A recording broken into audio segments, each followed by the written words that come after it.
नमस्कार मेरे प्यारे साथियों। कैसे हैं आप सब लोग। आशा है कि आप सब लोग कुशल मंगल से होंगे और आपकी जो पढ़ाई है बहुत ही शानदार तरीके से चल रही होगी। आइए सब लोग जुड़ जाइए। आज हम इस सेशन में बहुत ही शानदार टॉपिक के बारे में चर्चा करने वाले हैं। पिछली क्लास में हमने चर्चा की थी कार्यपालिका के बारे में। बताइए किसके बारे में चर्चा की थी हमने? कार्यपालिका के बारे में चर्चा की थी। आज हम जो पढ़ने वाले हैं कार्यपालिका के अंतर्गत आपका टॉपिक आता है जिसका नाम सुना है आपने, राष्ट्रपति। क्या नाम सुना है आपने? राष्ट्रपति। तो आप सब लोगों ने टॉपिक देख ही लिया होगा। हमारा टॉपिक आज क्या होने वाला है? आप कहोगे राष्ट्रपति जी के बारे में पढ़ने वाले हैं। क्या पद होता है राष्ट्रपति का? क्यों हर व्यक्ति राष्ट्रपति बनना चाहते हैं, है ना? चलिए जल्दी से आप इस वीडियो की लिंक को शेयर कर दीजिए, फिर हम इस टॉपिक को विस्तार से समझने की कोशिश करते हैं, है ना? चलिए देखिए, भारत के राष्ट्रपति, अभी आपको पता है, ये तो पता ही होगा कि वर्तमान राष्ट्रपति कौन है। जल्दी से कमेंट करके आंसर दे देना आपके वर्तमान राष्ट्रपति कौन है। और पूर्व राष्ट्रपति जो अभी है, इनके पहले राष्ट्रपति कौन थे, दोनों के नाम आपको कमेंट करके आंसर देना है। चलिए अब हम बात करते हैं किसकी? राष्ट्रपति की। तो देखिए, हमने कल पढ़ा था किसके बारे में? कार्यपालिका के बारे में। किसके बारे में बात की थी हमने? कार्यपालिका। कार्यपालिका के अंतर्गत हमने देखा था क्या? तो आपने देखा था संसदीय सरकार की व्यवस्था।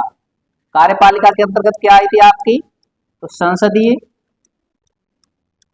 सरकार की व्यवस्था होती है।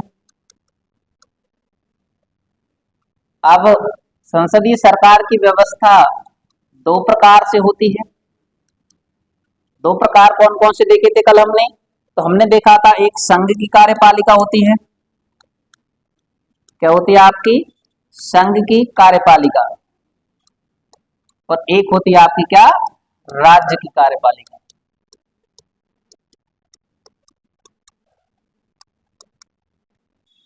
ठीक है ना?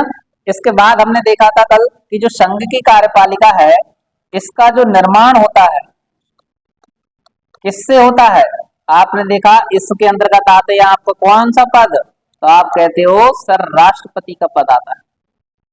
किसका पद आता है? राष्ट्रपति। तो यही राष्ट्रपति के बारे में हम पढ़ने वाले हैं। यानी राष्ट्रपति पढ़ रहे हैं, ये किसके अंतर्गत आता है? संघ की कार्यपालिका के अंतर्गत आता है। संघ की कार्यपालिका किसके अंतर्गत आती है?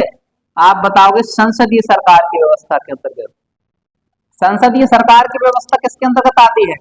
आप कहोगे सर कार्यपालिका के अंतर्गत आती है। ये हमें इतना याद रखना है, ठीक है? ये हमने कल पढ़ लिया था। अब हम यही बात करते हैं। अब हमारा टॉपिक जो है वो क्या आता है आपका? राष्ट्रपति। किसके बारे में बात कर रहे हैं हम? राष्ट्रपति के बारे में चर्चा करते हैं कि राष्ट्रपति है क्या। तो आपने सुना है कि जैसे किसी देश का राजा होता है, जो प्रधान होता है, जो उसका शासन व्यवस्था कर देखता है, वही राष्ट्रपति होता है। याद रखना, जो किसी राष्ट्र की शासन व्यवस्था को संभालता है या शासन व्यवस्था का प्रमुख होता है, वही आपके कौन कहलाते हैं? वो आपके राष्ट्रपति कहलाते हैं। तो इसीलिए हम लिख सकते हैं कि भारत का राष्ट्रपति भारत का प्रथम नागरिक होता है। राष्ट्रपति जो है यह प्रथम नागरिक होता है।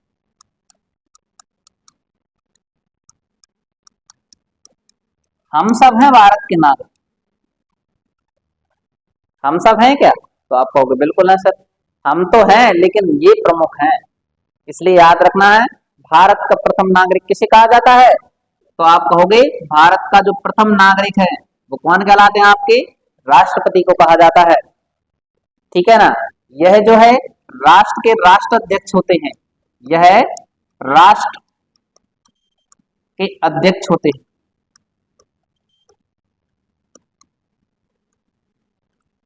तो आपको ये तो समझ में आ ही गया होगा कि ये कौन होते हैं? आपके राष्ट्र के अध्यक्ष होते हैं।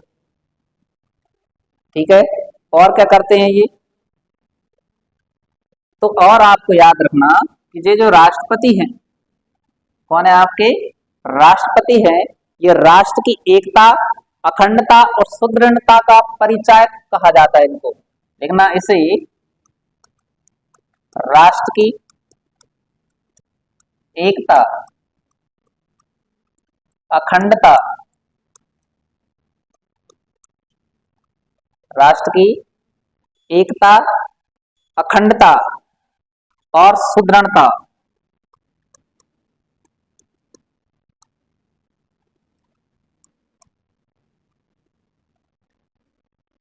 और क्या कहा जाता है? सुदृढ़ता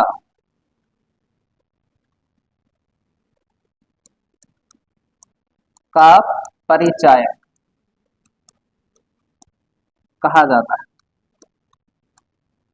अब आपके मन में ये समझ में ना आ रहा होगा कि सर ये क्या होता है, आपने जो लिख दिया है। तो मेरे प्यारे साथियों जल्द समझो आप। हमने क्या लिखा? एकता, अखंडता और सुदृढ़ता। कि आप किसी देश के राष्ट्रपति को देखकर ये अनुमान लगा सकते हैं कि वो देश कैसा होगा, कि राष्ट्रपति के पास कौन कौन सी शक्तियां हैं, तो पता पड़ जाएगा आपका देश कितना सुरक्षित है। यही तो बताते हैं एकता। राष्ट्रपति का ही काम होता है सभी पूरे देश में एकता बनाए रखना। दूसरा, उस देश के टुकड़े ना होने देना, यानी अखंडता, जिसका खंडन ना किया जा सके। अगला क्या है? सुदृढ़ता, उस देश में मजबूती आता है। ये आपको याद रख। इन सब का परिचय किसको माना जाता है? तो आप बताओगे राष्ट्रपति को ही माना जाता है। अब देखिए, आपको एक और याद रखना, संघ की कार्यपालिका की शक्ति। एक अभी जो हमने पढ़ा हुआ है, क्या? संघ की कार्यपालिका, संघ की कार्यपालिका की शक्ति राष्ट्रपति में निहित होती।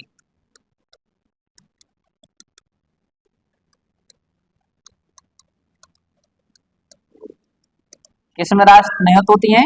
राष्ट्रपति। तो अगर आपसे क्वेश्चन आ जाए कि बताइए संघ की कार्यपालिका की जो शक्ति है उसका प्रधान कौन होता है, तो राष्ट्रपति। सारी शक्तियां किसके पास हैं?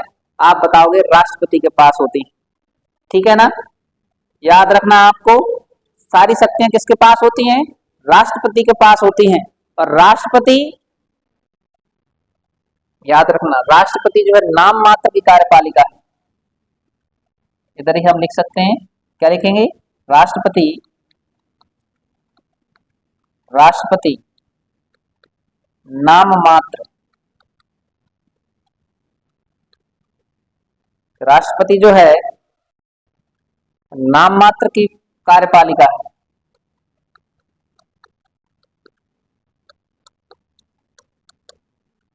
परंतु वास्तविक कार्यपालिका, परंतु प्रधानमंत्री वास्तविक कार्यपालिका।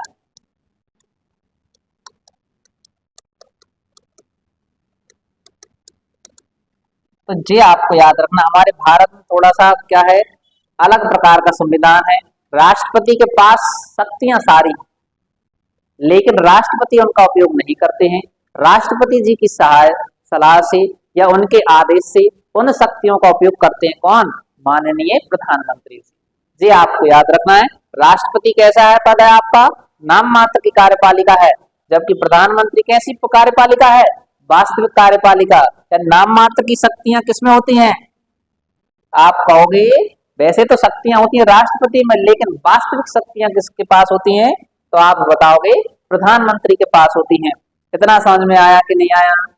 अरे बोलो मेरे प्यारे साथी, मजा आ रहा है ना पढ़ने में?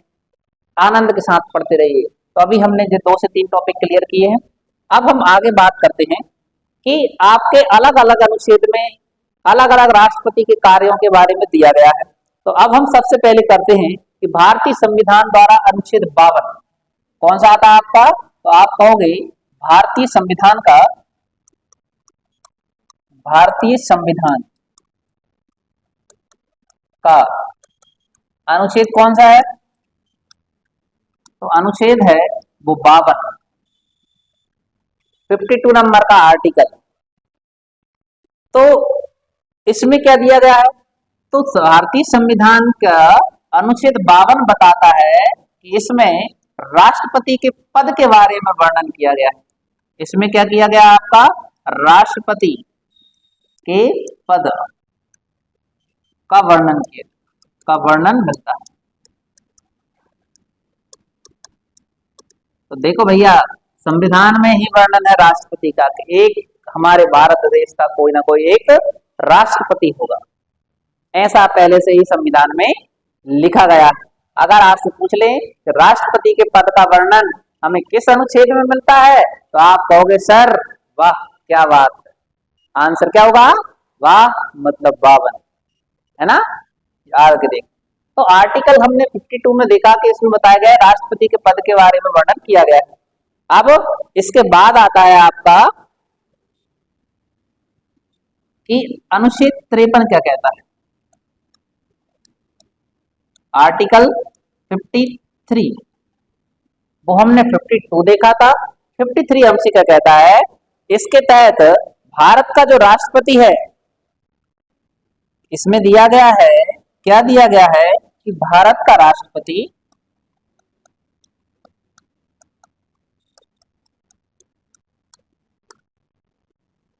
कार्यपालिका की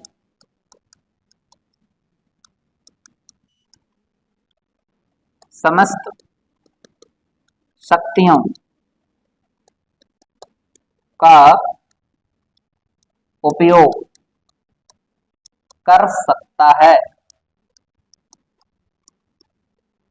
भारत का राष्ट्रपति कार्यपालिका की समस्त शक्तियों का प्रयोग कर सकता है, अथवा याद रखना, अधीनस्थ अधिकारियों के माध्यम से करता है, अथवा अधीनस्थ, पहले तो खुद ही उपयोग कर लेता है। क्या दिया गया है कि राष्ट्रपति कार्यपालिका की समस्त शक्तियों का उपयोग कर सकता है, अथवा अधीनस्थ अधिकारियों के माध्यम से करता है। तो आपको ये याद रखना, जैसे तो अपन कहते हैं ना कि भाई किसी को शादी में बुलाया गया है, आपको कार्ड आया है, गए हैं आप कभी कभी, तो आपने देखा होगा कार्ड आता है पिताजी के नाम से। किसके नाम से आता है, आपके पिताजी के नाम से कार्ड आता है। अब पिताजी जाते हैं तो खुद भी चले जाते, जब वो जाएंगे तो आपका पत्ता साफ, अरे बोलो हाँ या ना, आप नहीं जा सकते, या फिर वो आपको साथ में भी ले जा सकते हैं, या फिर वो कह देते हैं आप एक काम करो मेरे जगह नाम की जगह पे तुम चले। ऐसा ही होता है, राष्ट्रपति जी स्वयं अपनी शक्तियों का उपयोग कर सकते हैं, चाहे अगर तो, और अगर ना चाहें तो अपने अधीनस्थ अधिकारी जैसे प्रधानमंत्री जी हैं और अन्य मंत्री हैं, उनके माध्यम से वो कार्य करवा सकते हैं। ऐसा हमें वर्णन कहाँ मिला हुआ है, तो आप कहोगे सर आर्टिकल 53, 52 में पद के बारे में, 53 में कार्य के बारे में, शक्तियां कौन कौन सी। अब अगला आता है कि जब हमने देख लिया है कि आपने कहा पद आ गया है, कार्य बता दिए गए हैं, तो अब आपके मन में विचार आ रहा होगा कि सर राष्ट्रपति जी का निर्वाचन कैसे होता है, हमें भी तो चुनाव लड़ना है, हमारे पास भी तो कुछ शक्तियां हों, है ना। तो हेडिंग डाल लीजिए अनुच्छेद 54, कौन सा आता है आपका, अनुच्छेद 54। ये क्या बताता है, इसमें दिया गया है राष्ट्रपति के निर्वाचन की व्यवस्था, किसका वर्णन मिलता है, तो आप बताओगे इसमें जो है राष्ट्रपति के निर्वाचन के बारे में बताया गया है।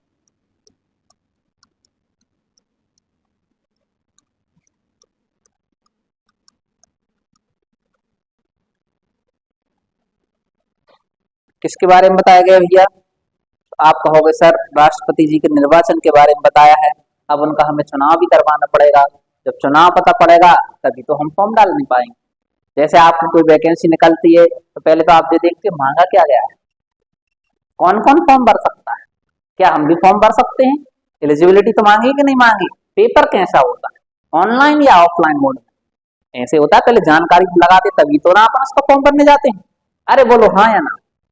तो ऐसे ही राष्ट्रपति का चुनाव भी होता है, पता कर लीजिए अगर आप लड़ पाए तो, है ना। देखिए तो सबसे पहले आता है राष्ट्रपति का जो निर्वाचन है, एक निर्वाचक मंडल के सदस्यों द्वारा किया जाता है। याद रखना, राष्ट्रपति का जो निर्वाचन है निर्वाचक मंडल द्वारा किया जाता है।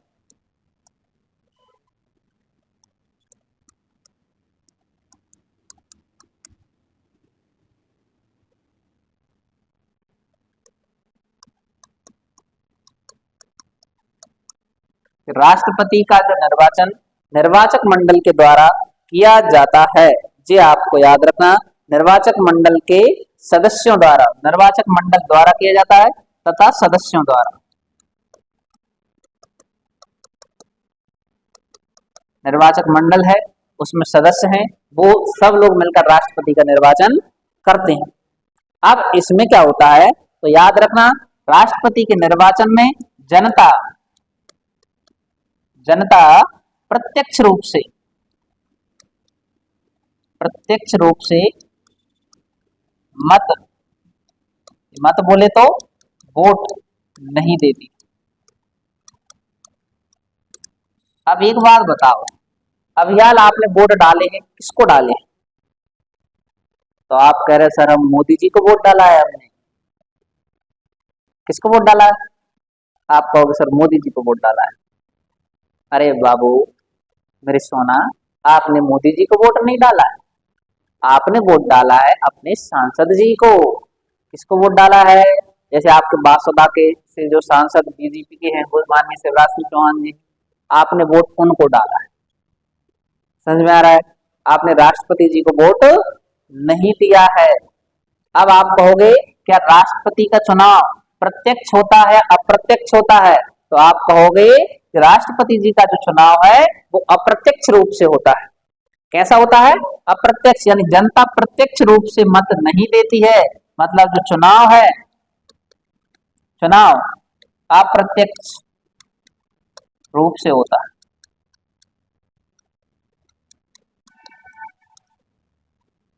तो आप कहोगे सर हमने वोट दोने दिया, राष्ट्रपति जी बन कैसे जाते जब उनको वोट नहीं देते हैं? तो आप याद रखना, आप वोट नहीं डालते हो राष्ट्रपति जी को, लेकिन आप अपने द्वारा अपना लीडर तो तैयार करते हो। क्या तैयार करते हैं? तो आप कहते सर अपने हिसाब से हम अपना लीडर तो तैयार करते हैं। जब आप अपना लीडर चुनते हो, वो अपना लीडर जाके उनका लीडर चुन लेता है। आपने सांसद चुना, सांसद राष्ट्रपति है या ना, एक सीढ़ी से सीढ़ी जुड़ी हुई है। आपने अपना सांसद चुना, सांसद सांसद मिलकर प्रधानमंत्री बना देते हैं, उनके एक मंत्रिमंडल बन जाता है, उनमें से किसी एक व्यक्ति को राष्ट्रपति बना देते हैं। समझ में आया? ऐसे चलता है काम। यानी हम कह सकते हैं कि राष्ट्रपति का जो निर्वाचन में जो है जनता प्रत्यक्ष रूप से भागीदारी नहीं होती है, अप्रत्यक्ष रूप से उनके द्वारा चुने गए प्रतिनिधियों के माध्यम से होता है। यानी जनता द्वारा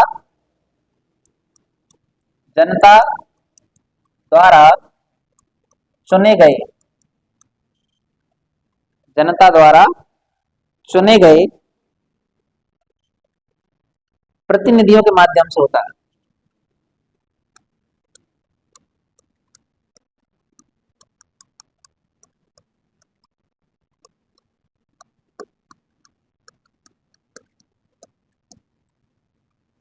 जी आपको याद रखना है राष्ट्रपति जी का निर्वाचन कैसे होता है।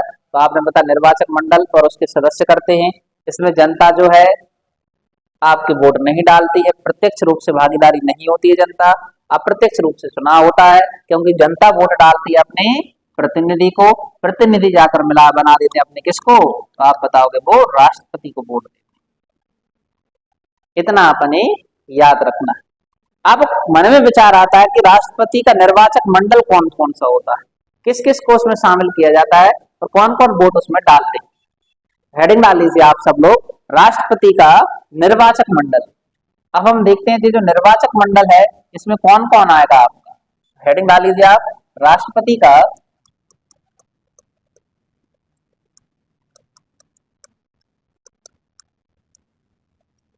निर्वाचक मंडल। राष्ट्रपति का निर्वाचक मंडल।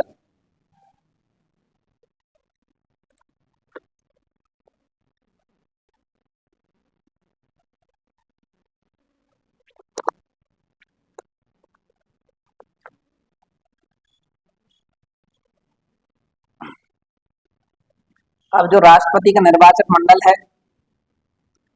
इसको हम दो फेज में बांट देते हैं। पहला, शामिल होने वाले सदस्य,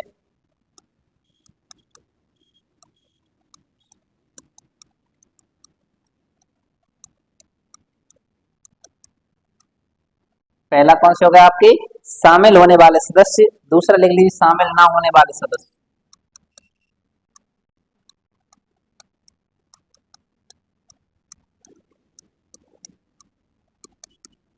शामिल ना होने वाले सदस्य। तो अब कौन कौन इसमें शामिल होता है, कौन शामिल नहीं होता है, तो उनके बारे में अब हमें लिखना है। पहले लिखो, संसद के दोनों सदस्यों के निर्वाचित सदस्य इसमें शामिल होते हैं। यानी संसद के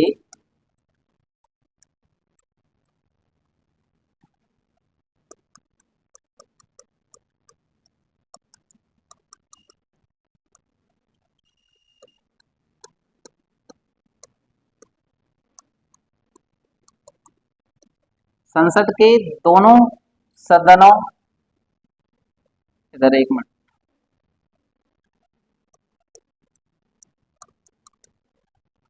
संसद के दोनों सदनों के निर्वाचित सदस्य, मतलब आपके संसद में जो भी सांसद खड़े हुए हैं, जिनको आपने वोट डाला है, वो सब लोग आपके निर्वाचक मंडल के सदस्य होते हैं। अब आप कहोगे जब सभी होते हैं फिर कौन नहीं होता है। दूसरा लिख लेना आप, संसद के दोनों सदनों में मनोनीत सदस्य, संसद के दोनों सदनों में मनोनीत सदस्य, जी आपको याद रखना है। आपको पता है दो प्रकार के सदस्य बैठते, एक जो चुनाव लड़कर जाते हैं, दूसरे जिनको राष्ट्रपति चुन लेता है। जैसे मान लो किसी एक कौंसल में कोई व्यक्ति है, जैसे मान लो एक्ट्रेस है, कला के क्षेत्र में है या खेल कूद के क्षेत्र में है ना, कोई अलग अलग फील्ड में उसमें बहुत बड़ा देश का नाम रोशन किया है, तो माननीय राष्ट्रपति जी उसको सांसद का पद दे सकते। कितना समझ में आया। वो मनोनीत सदस्य कहलाता है। कौन सा कहलाता है, मनोनीत सदस्य आपके कहलाते हैं। और कौन कौन इसमें सदस्य शामिल होते हैं, तो दूसरा लिख लीजिए, राज्य की विधानसभाओं के निर्वाचित सदस्य, राज्य की विधान सभाओं के निर्वाचित सदस्य,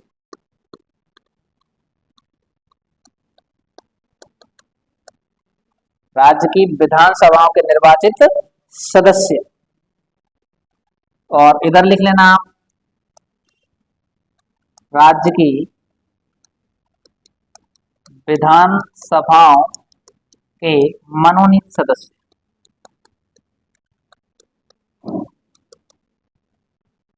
मनोनीत सदस्य जहां जहां भी आएंगे आप कह देना कि भाई जी राष्ट्रपति जी को वोट नहीं दे सकते। आगे लिख लीजिए आप, केंद्र शासित प्रदेश। अब किसकी बात आती है आपकी, केंद्र शासित प्रदेश, जिसमें हम बात करते हैं किसकी, दिल्ली व पुदुचेरी विधानसभा के निर्वाचित सदस्य।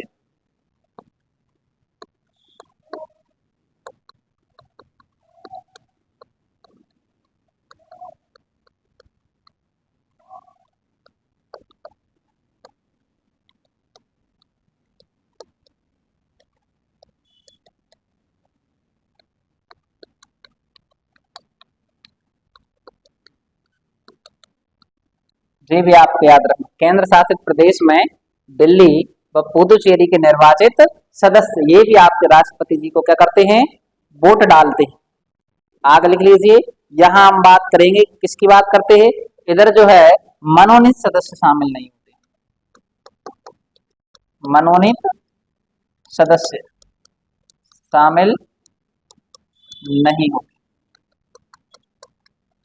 तो आपको तो बस इतना सा याद रखना कि जहां मनोनीत किए गए हैं, जहां किसी की प्रसाद पर्यंत उनको रखा गया है, वो आपके राष्ट्रपति जी को वोट नहीं डाल सकते। अब आपके मन में आ रहा क्यों नहीं डाल सकते भैया, उसका रीजन, अच्छा एक बात बताओ आप, कहीं कोई एक भर्ती निकली है ग्राम पंचायत में, अब ग्राम पंचायत में अगर कोई भर्ती निकली है तो उसमें सरपंच साहब किसकी नौकरी लगवाएंगे, बताओ, उसी की लगवाएंगे ना जो उनके परिचित का होगा। अरे बोलो यस या नो। अपने वाले की लगवाएंगे ना। जब अपने वाले की लगवाएंगे तो अपना वाला वोट किसको देगा? तो आप कहोगे सर अपने वाले को ही देगा। हाँ या ना?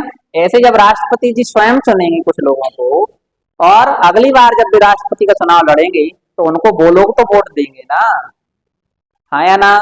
ऐसा ही होता है, इसलिए इन लोगों को जो है वोट नहीं देने दिया जाता। इतना आपको याद रखना ही रखना है। ये सब जो वर्णन किया गया है हमारे किस अनुच्छेद में जानकारी मिलती है? तो आप कहोगे सर ये जो जानकारी मिलती है आर्टिकल 54 में मिलती है हमें। किस में जानकारी मिलती है? आर्टिकल 54 में ये जानकारी हम देखने को मिलती है। अब अगला कौन सा आता है, लिखिए आप, अनुच्छेद 55। आपने अभी तक देख लिया, हमने राष्ट्रपति जी के निर्वाचन की व्यवस्था देख ली, कौन करवाता है? तो आपने कह दिया निर्वाचक मंडल करता है। निर्वाचक मंडल में कौन आते हैं? तो आपने वो सदस्यों के बारे में भी देख लिया, कौन कौन वोट डाल सकते हैं। लेकिन अब जो आती है उसका निर्वाचन होता कैसे है? तो राष्ट्रपति के निर्वाचन की रीति, ये कौन आती है आपकी? राष्ट्रपति के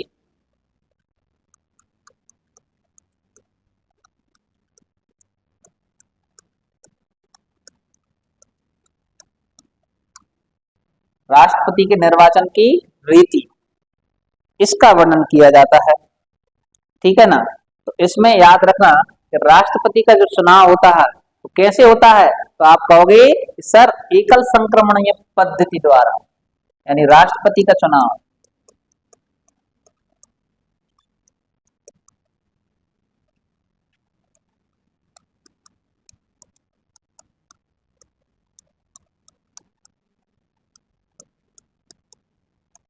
एकल संक्रमणीय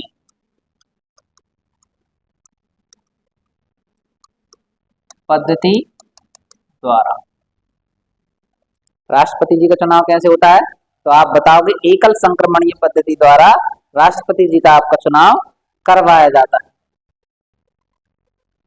ठीक है, अब देखिए, अब इसी में हम बात करते हैं कि एक जो विधायक होता है, कौन होता है?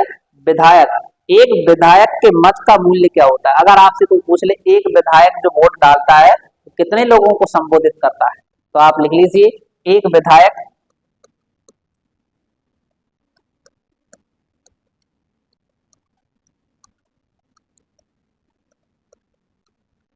एक विधायक के मत का मूल्य कितना होता है? तो आप कहोगे सर राज्य की कुल जनसंख्या, राज्य की कुल जनसंख्या, राज्य की कुल जनसंख्या में राज्य विधानमंडल में निर्वाचित कुल सदस्यों से भाग दे देंगे अपन।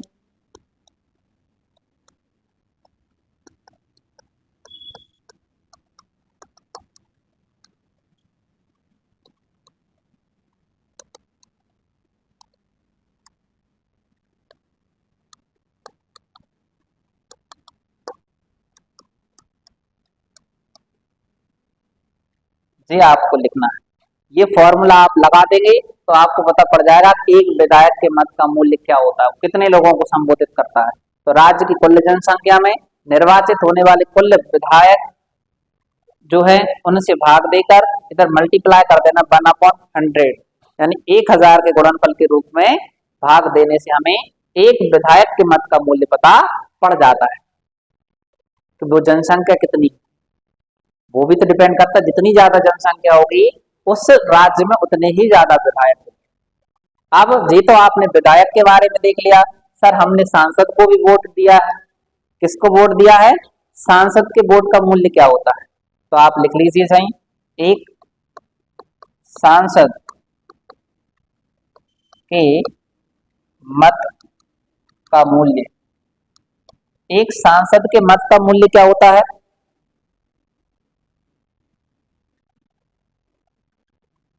तो आप लिखना है इसमें एक सांसद के मत का मूल्य क्या होता है।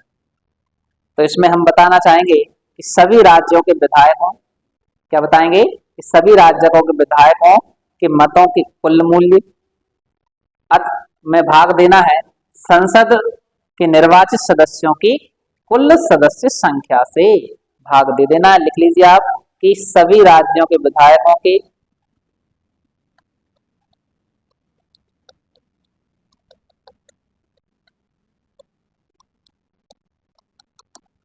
सभी राज्यों के विधायकों के मतों का कुल मूल्य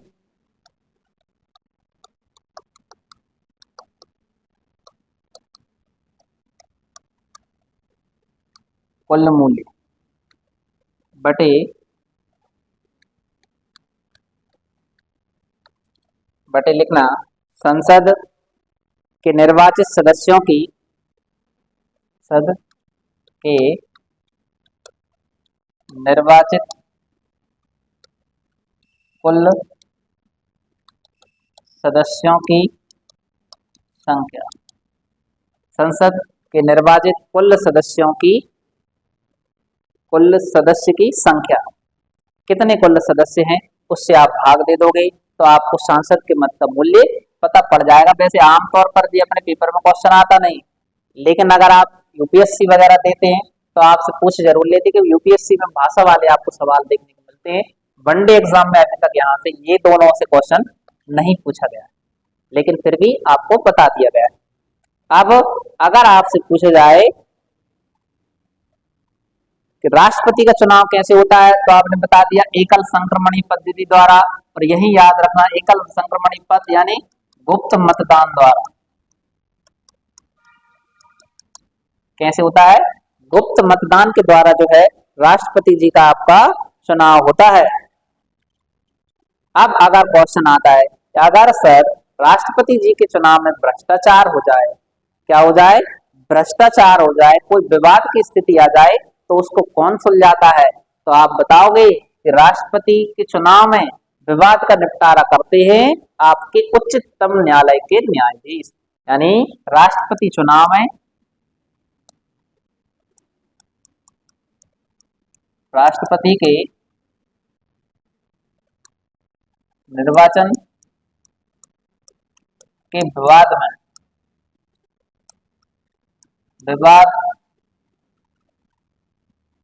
का निपटारा उच्चतम न्यायालय यानी सुप्रीम कोर्ट के न्यायाधीश द्वारा किया जाता है, और इनका ही निर्णय अंतिम निर्णय होता है। तो अब अगर आपसे कोई पूछ ले कि अगर राष्ट्रपति जी के चुनाव में कोई दिक्कत आती है तो उसका निराकरण कौन करते हैं आपके, तो आप बताओगे सुप्रीम कोर्ट के मुख्य न्यायाधीश इसका निराकरण करते हैं।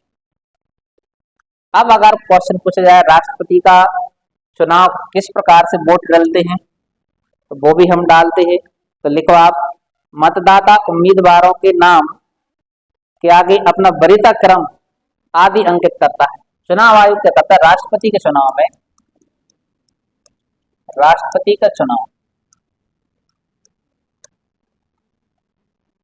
में मतदाता को वरीयता क्रम का प्रयोग करना पड़ता है।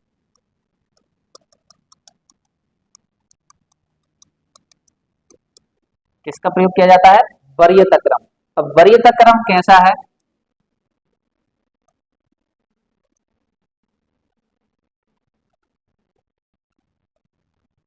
जैसे मान लीजिए आप,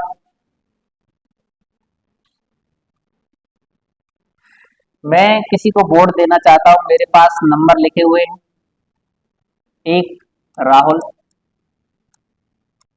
दूसरे नंबर पर है मोदी, तीसरे नंबर पर है अमित शाह, चौथे नंबर पर है कोई भी मान लीजिए शिवराज सिंह चौहान। अब किसी को वोट डालना है, क्या करना है? किसी को वोट डालना है, तो वो वोट कैसे देने जाएगा? मेरा नाम प्रशांत, अब मुझे वोट डालना है कि मैं किसे वोट देना चाहता हूं, तो वोट डालने का क्रम कैसा होगा कि मैंने देखा कि यार मुझे कौन सबसे, मेरे हिसाब से कौन आपका राष्ट्रपति बनना चाहिए, तो आपने कहा कि मैंने बता दिया मेरे हिसाब से तो मोदी जी बनने चाहिए। तो फर्स्ट प्रेफरेंस मैंने किसको दिया? मोदी जी। प्रेफरेंस याद रखना। दूसरा, अगर मान लो मोदी जी ना बने तो कौन बनना चाहना चाहिए? तो आपने कह दिया भैया अमित शाह बनना। फिर अगर जे भी ना बने तो आपने कह दिया शिवराज सिंह चौहान। फिर अगर जे भी ना बचे तो आखिरी में जे तो बनेंगे ही बनेंगे। समझ में आ रहा है? अब दूसरा व्यक्ति कोई आता है, जैसे अनुज आए, उन्होंने कहा सर मैं वोट डाल ले जाऊंगा तो मैं किसको दूंगा? तो आपने दे दिया भैया राहुल। फिर शिवराज को, फिर अमित शाह, या मोदी लिख दो आप, फिर अमित शाह। फिर आपने कहा तीसरा कोई और आया, जैसे पुष्पेंद्र आ गए, उन्होंने कहा सर हम तो मोदी जी को ही देंगे, हम शिवराज जी को देंगे, फिर अमित शाह जी को दे देंगे, फिर राहुल जी को दे देंगे। फिर तीसरा कोई व्यक्ति आया चौथे नंबर पर, जैसे सीमा आई, सीमा ने कह दिया सर हम भी मोदी जी को ही देंगे। फिर किसको दे दोगे आप? अमित शाह जी को दे दोगे आप। फिर आप शिवराज जी को दे दोगे, फिर राहुल जी को दे दोगे। फिर एक और आता है आपका अंकित आ गए, उन्होंने कहा हम किसको देंगे? हम तो अमित शाह को देंगे। मोदी आ गए, ऐसे करके सबके नाम लिखे रहते। अब आप प्रेफरेंस देते, तो फिर उसमें क्या होता है कि भैया पहले पहले जितने लोग हैं वे सब ऊपर चले जाएंगे नाम। फिर जो आखिरी में बचा हुआ है व्यक्ति जो वोट दे रहा था, और मान लो वो नाम क्वालिफाइड नहीं होता आपका, जैसे राहुल जी का नाम नहीं आता लिस्ट में, तो अब ये जो मतदाता है उनके मत खराब नहीं जाती, उनसे कहते अब दोबारा से, अगर तुमने इनको वोट दिया था जिन्होंने राहुल जी को वोट दिया है, अब वही व्यक्ति आपके दोबारा से वोट दे सकते हैं, जिसको हम बोलते हैं क्या? वरीयता क्रम। वरीयता क्रम का दूसरा चरण होता है जिसमें न्यूनतम मत प्राप्त करने वाला व्यक्ति होता है, उसके मतों को ले लिया जाता है और अन्य किसी के लिए मत डलवाए जाते हैं। ऐसे करके आपके 3 से 4 5 प्रोसेस होती हैं, जब तक ये चरण चलते रहते हैं, जब तक कोई एक व्यक्ति को सबसे ज्यादा मत नहीं मिल जाते। पहले 5 लोग, 5 में से 3 आ जाएंगे, 3 में से 2 आ जाएंगे, 2 में से एक व्यक्ति को चुन लिया जाएगा। ऐसे करके जो है राष्ट्रपति जी का चुनाव करवाया जाता है। अब आगे लिखिए, एक बहुत इंपोर्टेंट क्वेश्चन अपने यही लिखना है, लिखना निर्वाचक मंडल के किसी सदस्य का, निर्वाचक मंडल के किसी सदस्य का पद रिक्त होने पर, निर्वाचक मंडल के किसी सदस्य का पद रिक्त होने पर राष्ट्रपति चुनाव को, राष्ट्रपति चुनाव को न्यायालय में चुनौती, न्यायालय में चुनौती नहीं दी जा सकती।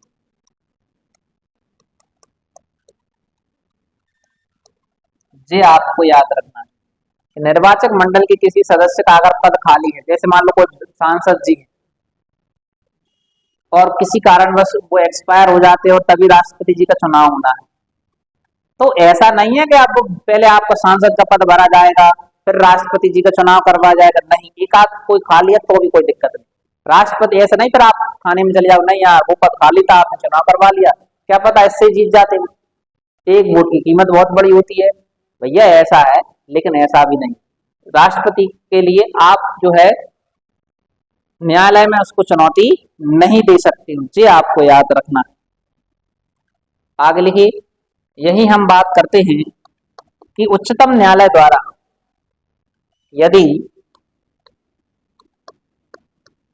उच्चतम न्यायालय द्वारा, यदि उच्चतम न्यायालय द्वारा किसी व्यक्ति को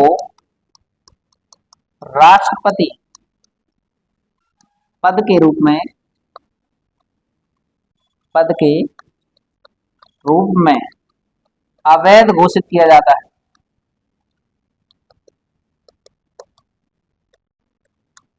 अवैध घोषित किया जाता है, तो उसके द्वारा किए गए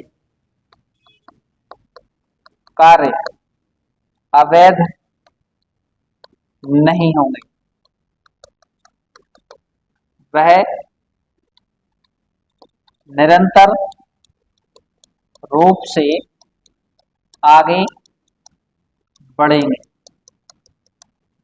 ऐसा कहा गया है। इसमें क्या कहा गया कि अगर कोई व्यक्ति, जैसे मान लीजिए आप राष्ट्रपति बन जाते हैं और आपका नाम भी आ गया है और आप कुछ दिनों तक पद पर बने रहते, बाद में पता पड़ता कि आपके डॉक्यूमेंट्स में कमी थी और आप उस पद के लायक नहीं बचे हो।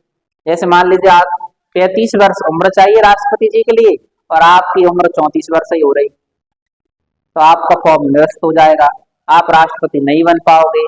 पद बन तो गए थे, लेकिन आपका जब सुप्रीम कोर्ट कहता है आप अवैध रूप से बने हुए हो, आपने फर्जीवाड़ा करवाया, बढ़ा के उम्र लिखवाई गई थी, तो फिर उसमें क्या हो जाएगा, आपके द्वारा किए गए कार्य जो हैं वो मान्य रहेंगे, वो आपके खारिज नहीं करेंगे। आप बड़े अटक जाओगे, लेकिन आपके जो कार्य हैं वो प्रभावी बने रहेंगे। इतना आपने याद रखना है। किस अनुच्छेद में वर्णन किया गया है, तो ये जो आपका अनुच्छेद था, ये आर्टिकल 55 में जानकारी दी गई। अब हम बात करते हैं आगे आर्टिकल 56 में क्या दिया गया है।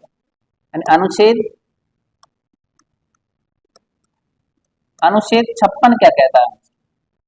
भैया आपने निर्वाचन भी करवा लिया, निर्वाचन की रीतियां भी पढ़ ली, अब बात ये आती कि राष्ट्रपति के पद की अवधि क्या होती है। तो अनुच्छेद 56 बताता है कि राष्ट्रपति के पद की अवधि क्या है।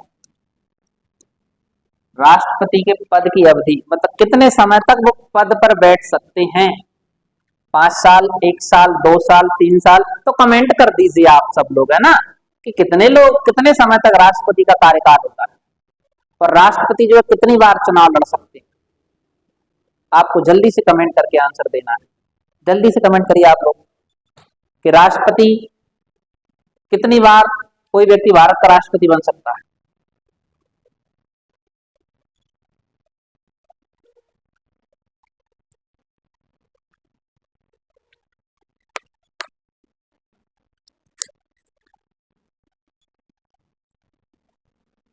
तो देखिए, पद अवधि की बात हम करते हैं तो पद धारण करने की तिथि से 5 वर्ष तक का कार्यकाल बताएंगे। क्या बताएंगे अपन, पद धारण करने की तिथि से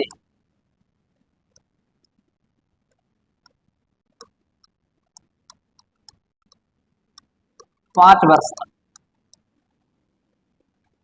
का इनका जो समय होता है। कितने वर्ष तक बैठ सकते हैं, 5 वर्ष तक रहते हैं। अब इधर ही याद रखना, कार्यकाल यानी महाभियोग के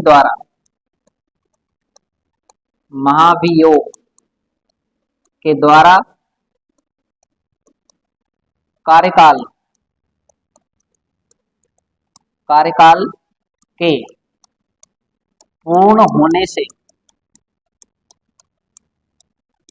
पहले भी पद से हटाया जा सकता है। आप ऐसा ना सोचें कि आपको कोई पद से नहीं हटा सकता है, आपको पद से हटाया भी जा सकता है। कब, जब आप पे कौन सी प्रक्रिया चलेगी, आप बताओगे सर महाभियोग की प्रक्रिया चलेगी, तब हमें पद से हटाया जा सकता है। और क्या है लिखना, राष्ट्रपति का पद रिक्त होने पर लिखना, राष्ट्रपति का पद रिक्त होने की स्थिति में तब तक वह अपना उत्तरदायित्व निभाएगा जब तक कि कोई उत्तराधिकारी उस पद पर नहीं आ जाता। यानी आप लिखोगे राष्ट्रपति का पद रिक्त होने पर तब तक वह पद पर कार्य करेगा जब तक उसका उत्तराधिकारी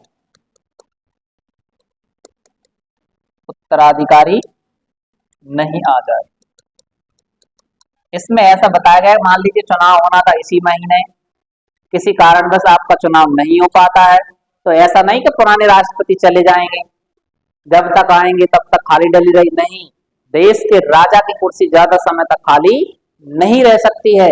नया राजा आएगा तब तक आ नहीं जाएगा, जब तक उसका राज्याभिषेक नहीं हो जाएगा तब तक आपके पुराने राजा जी कुर्सी नहीं छोड़ सकते हैं। यानी वो अपने पद पर ही बने रहेंगे और कार्य करते रहेंगे। ये आपको जानकारी मिलती है किस आर्टिकल में? आप कहोगे अनुच्छेद 56 में बताया गया है।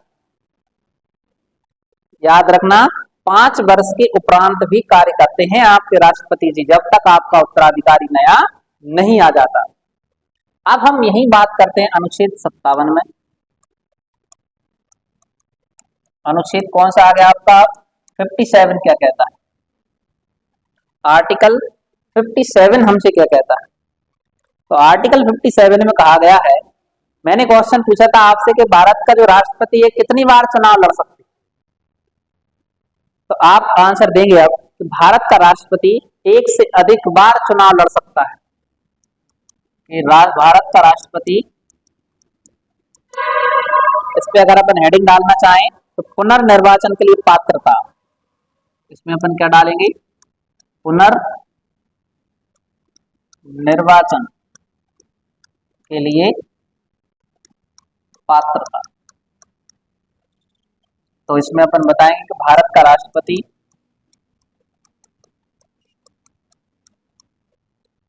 एक से अधिक बार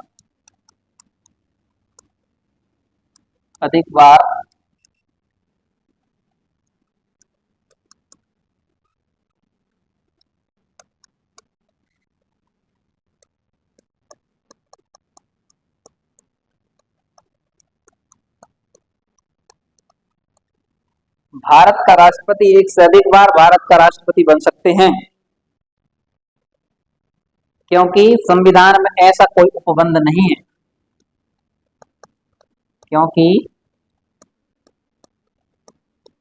क्योंकि संविधान में ऐसा कोई उपबंध नहीं है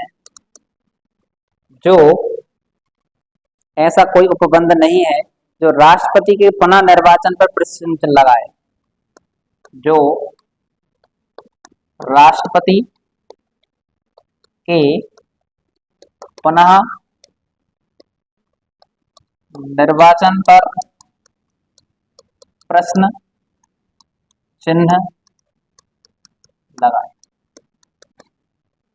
ये आपको याद रखना है। भारत के जो राष्ट्रपति हैं, पद पर कोई व्यक्ति कई बार बैठ सकता है, ऐसी कोई लिमिट उसकी नहीं, क्योंकि संविधान में उसके ऐसा कोई वर्णन नहीं किया गया कि राष्ट्रपति आप 1 ही बार बन सकते हैं, 2 बार बन सकते हैं, 3 बार बन सकते हैं, ठीक है।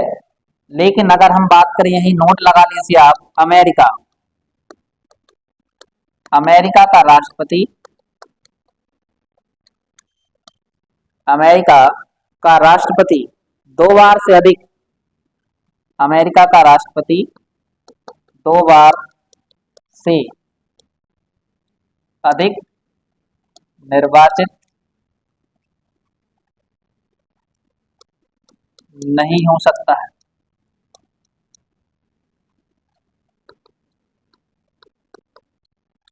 कितनी बार से अधिक नहीं हो सकता है?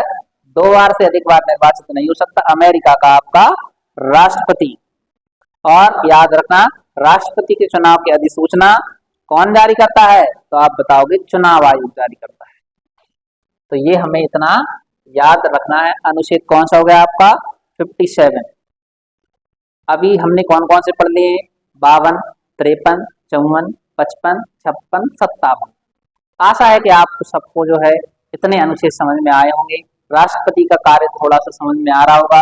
अभी तो केवल हमने उसके पद के बारे में, उसके निर्वाचन के बारे में ही पढ़ा हुआ है और उसकी हमने पद अवधि देखी। कल हम चर्चा करेंगे उसके लिए योग्यताएं क्या है ना, शपथ कैसे लेता है, महाभियोग कैसे लगता है, इन सब के बारे में हम नेक्स्ट क्लास में चर्चा करेंगे। ठीक है ना? मिलते हैं मेरे प्यारे साथियों ब्रेक के बाद। धन्यवाद।